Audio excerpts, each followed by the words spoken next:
Bonjour à tous, alors dans cette vidéo je vais vous présenter les 11 secteurs qui composent le marché actions, en me focalisant en particulier sur la nomenclature GEEX, alors je vais expliquer de quoi il s'agit, et en me focalisant également sur une nomenclature développée par Morningstar qui classe en fait les actions en 3 super secteurs, à savoir le super secteur cyclique, le super secteur sensible et le super secteur défensif.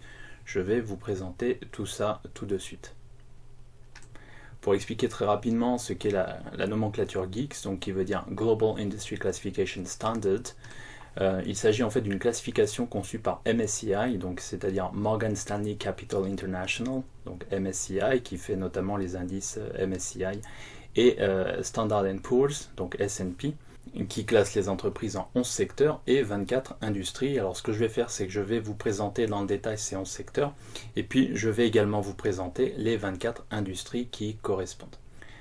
Alors je vais également utiliser dans cette vidéo la nomenclature Morningstar Stock Sector Structure, qui est une classification conçue par Morningstar, que j'utilise régulièrement comme vous le savez, et donc qui classe les secteurs en 3 super secteurs, à savoir le super secteur cyclique, le super secteur sensible et le super secteur défensif.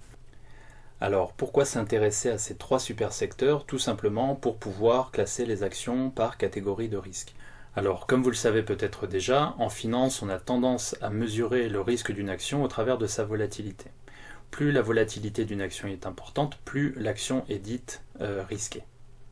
De manière inverse, moins une action est volatile, moins celle-ci est dite risquée. Alors, les valeurs cycliques ont tendance à exacerber le cycle économique et donc elles ont généralement un bêta supérieur à 1. Alors le bêta c'est quoi? Le bêta c'est tout simplement un coefficient qui mesure la volatilité relative. Donc c'est-à-dire la volatilité d'une valeur, donc ici d'une action, par rapport à son indice de référence. Alors, un bêta supérieur à 1, ça veut dire quoi? Ça veut tout simplement dire que la volatilité de cette action est supérieure à son indice de référence. Pour faire simple, ça veut dire que cette action va être plus sensible que le marché, aussi bien à la hausse qu'à la baisse. Donc pour faire simple, le bêta mesure tout simplement le degré de sensibilité de l'action par rapport au marché de référence. Alors, les valeurs sensibles suivent le cycle économique, et ce qui fait qu'elles ont généralement un bêta proche de 1.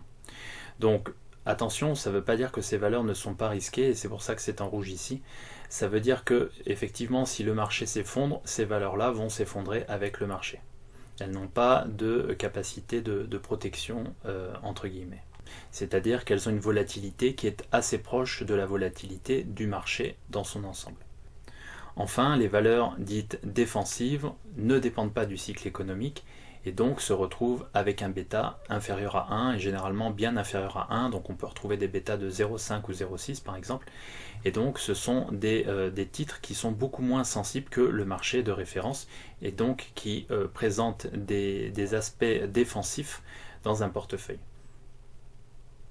Et donc comme on va le voir après, ce sont des valeurs que l'on peut mettre en portefeuille pour réduire la volatilité de ce portefeuille. Ainsi, si le portefeuille est constitué uniquement de valeurs cycliques, celui-ci va être extrêmement volatile. Ça veut dire qu'il va y avoir d'énormes variations dans la valorisation du portefeuille d'une séance à l'autre, d'une semaine à l'autre et d'un mois à l'autre. Au contraire, lorsque le portefeuille est composé majoritairement de valeurs défensives, celui-ci est beaucoup moins volatile. Et donc celui-ci, en tout cas la valorisation de ce portefeuille, va beaucoup moins varier d'une séance à l'autre, d'une semaine à l'autre ou d'un mois à l'autre, que si celui-ci était composé de valeurs cycliques. Alors bien entendu, la contrepartie du risque, c'est le rendement espéré. Donc plus le risque est important, plus le rendement espéré est important. Au contraire, moins le risque est important, moins le rendement espéré est important. Donc j'aurai l'occasion de revenir sur tous ces points au fur et à mesure de mes vidéos. Ce que je vais faire tout de suite, c'est vous présenter les 11 secteurs qui composent le marché action. Alors on y va, vous voyez qu'ici j'ai mis des numéros, ces numéros ne sont pas très importants, donc j'ai classé ici les secteurs de 1 à 11. On a ici le nom des différents secteurs, donc énergie, matériaux, industrie, etc. Alors ici j'ai mis le type, donc le type ça renvoie aux 3 super secteurs, donc soit sensible, soit cyclique, soit défensif. Et enfin ici vous retrouvez les industries correspondant à ces secteurs. Alors un point important à garder à l'esprit, c'est que parfois en français on trouve le terme ici industrie à la place de secteur et on trouve le terme secteur à la place d'industrie. Alors moi j'utilise le terme secteur pour secteur. Pourquoi? Parce que dans la classification de Morgan Stanley, le terme utilisé c'est sector et donc ça se traduit en français par secteur. Voilà, mais juste il faut avoir conscience que parfois on trouve l'inverse, notamment sur certains sites internet, et donc ici on a 11 industries et on a 24 secteurs. Pour ma part, la classification Geeks nous indique qu'on a 11 secteurs et 24 industries, et c'est celle qu'on doit garder en tête, c'est celle qui est utilisée dans l'industrie financière. Dans le premier secteur, on va retrouver l'énergie, donc de type sensible. Sensible, comme on l'a vu juste avant, ça veut dire que ça dépend du cycle économique, ça veut dire que ça suit le cycle économique. Et donc, lorsqu'on a une récession, les valeurs du secteur énergétique s'effondrent. Et lorsqu'on a une reprise économique, globalement, les valeurs du secteur énergétique repartent de l'avant. En gardant à l'esprit toutefois que ces valeurs sont extrêmement sensibles au cycle des matières premières. Alors, j'ai pas eu l'occasion encore d'en parler, je pense que je ferai une vidéo sur ce cycle des matières premières. Ça veut dire que quand les matières premières sont très demandées, notamment dans les pays émergents, les valeurs de l'énergie performent généralement extrêmement bien. Le deuxième secteur qu'on retrouve ici, c'est le secteur des matériaux, donc matériaux de base, donc c'est un secteur cyclique, et donc qui dit cyclique dit qu'on va retrouver des cycles extrêmement marqués, extrêmement bien marqués, notamment au niveau visuel, quand on va regarder les cours de bourse. Troisième secteur, l'industrie, donc l'industrie de type sensible, ça veut dire que celui-ci suit le cycle économique, ça veut dire qu'il se contracte au moment des récessions et qu'il repart de l'avant au moment de la phase de reprise, donc du cycle économique et donc au moment de la phase d'expansion. Alors dans ce secteur, on va retrouver différentes industries, les biens d'équipement, services commerciaux et professionnels et les transports, notamment des entreprises comme Airbus, je vais vous montrer ça juste après. Quatrième secteur, la consommation discrétionnaire. Donc ici on a affaire à un secteur cyclique, donc ça veut dire qu'il exacerbe le cycle économique. Et donc ça veut dire que quand on est en phase d'expansion, ce secteur a tendance à performer extrêmement bien. Et quand on est en phase de contraction, donc de récession, ce secteur performe extrêmement mal. Donc ça c'est un point important à garder à l'esprit. Alors dans ce secteur de la consommation discrétionnaire, on va retrouver l'automobile et les composants automobiles, on va retrouver les biens de consommation durable et habillement, on va retrouver les services à la clientèle, les médias et la distribution. Cinquième secteur, le secteur de la consommation non cyclique. Alors ce secteur de la consommation non cyclique est intéressant. Pourquoi? Parce qu'il est de type défensif, c'est-à-dire qu'il vient réduire potentiellement la volatilité du portefeuille et surtout il vient préserver le portefeuille lors des phases de récession. C'est-à-dire que les valeurs de ce secteur sont plutôt recherchées au moment des récessions. Et donc on va retrouver la distribution alimentaire et pharmacie, on va retrouver les produits alimentaires, boissons et tabac, et également les produits domestiques et de soins personnels. Je passe à la suite, donc sixième secteur, le secteur de la santé, également avec des propriétés défensives. Alors j'attire toutefois votre attention sur le point suivant, c'est que les valeurs de la santé sont des valeurs défensives, sauf pour les biotech, et je vous ai mis ça en rouge. Donc attention ici, les biotech ne sont pas des valeurs défensives, ce sont des valeurs spéculatives, purement spéculatives, et donc pour moi ce sont des valeurs à mettre à part de ce secteur de la santé, et donc à ne pas considérer comme des valeurs défensives. Septième secteur, le secteur de la finance, donc de type cyclique. On va retrouver les banques, les services financiers diversifiés, les assurances, donc surtout banque-assurance. Alors en tant que secteur cyclique, ce secteur va surperformer pendant les phases d'expansion et va sous-performer pendant les phases de contraction. Huitième secteur, le secteur des technologies de l'information, donc caractérisé par Morningstar comme étant un secteur sensible, c'est-à-dire qui suit le cycle économique. Donc c'est un secteur sensible, pour autant parfois, et c'est ce qu'on voit en ce moment, la croissance, la très forte croissance observée pour ces entreprises, ou en tout cas pour les entreprises de ce secteur, vient compenser le côté sensible de ces valeurs, ce qui fait qu'en fait, même en période de récession, on peut avoir des valeurs technologiques qui performent extrêmement bien. Alors dans ce secteur, on va retrouver les logiciels et services, le matériel et équipements informatiques et les semi-conducteurs. Neuvième secteur, le secteur des télécommunications, alors qu'on appelle de plus en plus communication, on est en train d'enlever le terme télé. Je pense qu'un jour on n'aura plus que communication et plus télécommunication, donc ça devient un secteur un peu plus large qu'avant. Ce secteur est dit sensible, c'est-à-dire qu'il suit le cycle économique. Et il est composé d'une seule industrie, donc qui porte le même nom comme souvent dans la nomenclature Geeks. Dixième secteur, les services aux collectivités, donc à nouveau un secteur défensif qui permet de réduire éventuellement la volatilité du portefeuille. Enfin, 11e et dernier secteur, le secteur immobilier. Donc c'est un secteur qui a été rajouté à la nomenclature initiale puisqu'il n'était pas inclus dans cette nomenclature il y a une dizaine d'années. Et donc l'immobilier est un secteur de type cyclique qui va donc exacerber le cycle économique. Alors j'enchaîne très rapidement sur les 11 secteurs aux États-Unis. Donc je me suis procuré ici un document sur le site de fidelity.com qui représente en fait la répartition sectorielle du marché action américain. Donc on voit qu'on a quasiment 12% des valeurs qui sont issues du secteur de la consommation discrétionnaire, 7% qui sont issues du secteur de la consommation non cyclique, 2% issus du secteur de l'énergie, 10% issus du secteur de la finance, 14% issus du secteur de la santé, 8% issus du secteur de l'industrie, puis on retrouve 3% issus du secteur des services aux collectivités, puis 2% issus du secteur aux matériaux, 11% issus du secteur des communications. Donc vous voyez qu'ici Fidelity n'utilise même plus le terme télécommunication mais directement communication. On a bien une tendance ici.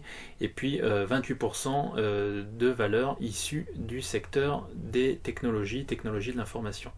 Et enfin 2,5%, donc quasiment 3% issus du secteur de l'immobilier. Alors on peut le voir ici, les valeurs des technologies de l'information représentent quasiment un tiers du marché action américain. Ça veut dire que l'essentiel des investisseurs sont positionnés sur ces valeurs des technologies de l'information, beaucoup moins sur l'immobilier et beaucoup moins sur l'énergie ici. Alors je vous ai mis également un graphique issu de Yardeni Research qui utilise des données Standard & Poor's. Et donc sur ce graphique, on peut voir l'évolution des différents secteurs au cours de l'année 2020. Donc on le voit jusqu'au 12 novembre 2020.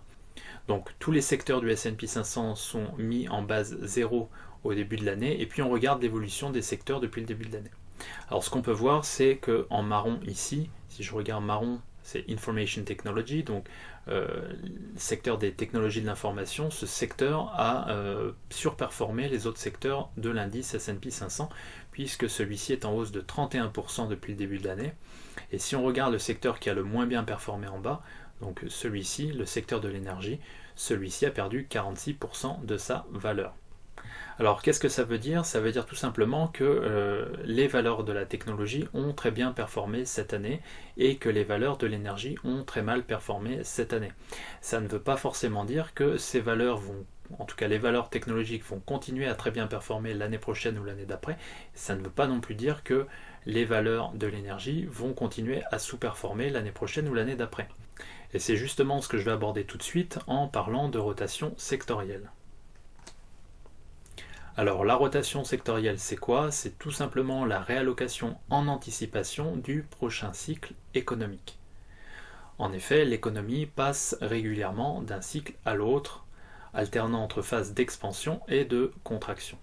Alors pour faire simple, on a 3 phases et on a des secteurs qui tendent à surperformer dans chacune de ces phases. En gardant à l'esprit que pour la technologie et les télécommunications ou communications, c'est un peu différent parce que ces secteurs peuvent surperformer dans chacune des différentes phases. Alors, lors des phases de récession, les secteurs qui ont tendance à surperformer les autres secteurs sont le secteur de la consommation non cyclique, le secteur de la santé et le secteur des services aux collectivités. D'accord? Pourquoi? Parce qu'ils ont des propriétés défensives, notamment parce que les entreprises issues de ces secteurs ont tendance à verser des dividendes généreux, ce qui offre un aspect défensif plus important. Et généralement, ces entreprises ne coupent pas leurs dividendes lors des périodes de récession. En début de cycle, les secteurs qui ont tendance à surperformer les autres secteurs sont le secteur de la consommation discrétionnaire, le secteur de l'industrie, le secteur immobilier et le secteur de la finance. Donc ces secteurs surperforment les autres secteurs. Pourquoi? Tout simplement parce qu'ils sont de nature cyclique ou sensible. Donc s'ils sont sensibles, ils vont tout simplement suivre la reprise de l'activité économique. Et s'ils sont cycliques, ils vont exacerber cette reprise économique. Donc ce sont potentiellement des secteurs intéressants dans lesquels investir lorsqu'on a une reprise du cycle économique. Encore faut-il être certain de cette reprise économique. Et généralement ce que fait le marché, c'est qu'il essaye d'anticiper cette reprise, sans avoir la certitude que cette reprise va effectivement venir. En fin de cycle, ce sont plutôt les secteurs suivants qui surperforment, à savoir le secteur de l'énergie, le secteur des matériaux, le secteur de la consommation non cyclique et le secteur de la santé.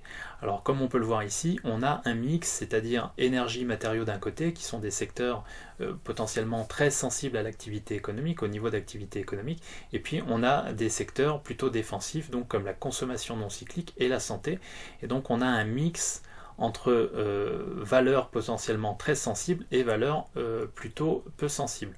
Et donc ce mix nous indique potentiellement qu'on est en fin de cycle d'expansion et donc on s'approche d'une phase de récession. Alors quand je mets récession, ça peut durer 1, 2, 3 ans en moyenne. Quand je mets début de cycle, ça peut durer 2, 3 ans en moyenne. Et quand je mets fin de cycle, ça peut durer 2, 3 ans en moyenne. Donc ça veut dire que c'est pas parce qu'on est en fin de cycle par exemple et que les valeurs de l'énergie et des matériaux performent très bien depuis 3 mois que ceci va s'arrêter dans les 3 à 6 mois qui viennent. Alors dernier point, c'est pas parce que le secteur de l'énergie ou des matériaux performe extrêmement bien depuis 3 ou 6 mois par exemple qu'il s'agit forcément, en tout cas que la fin de cycle est proche, ça veut dire juste qu'on est en phase de fin de cycle et que cette phase peut durer 2-3 ans par exemple. Donc il ne faut pas forcément anticiper trop tôt le retournement de cette fin de cycle. Voilà grosso modo en ce qui concerne la présentation des 11 secteurs qui composent le marché action, en espérant que cette vidéo puisse vous aider dans votre allocation et puisse vous aider en fait à comprendre comment fonctionne telle ou telle entreprise dans le marché. Voilà, si vous avez aimé cette vidéo, n'hésitez pas à mettre un pouce bleu comme d'habitude. Si vous ne l'avez pas fait, je vous invite à vous abonner à la chaîne et je vous dis à très bientôt pour de nouvelles vidéos. Allez, merci.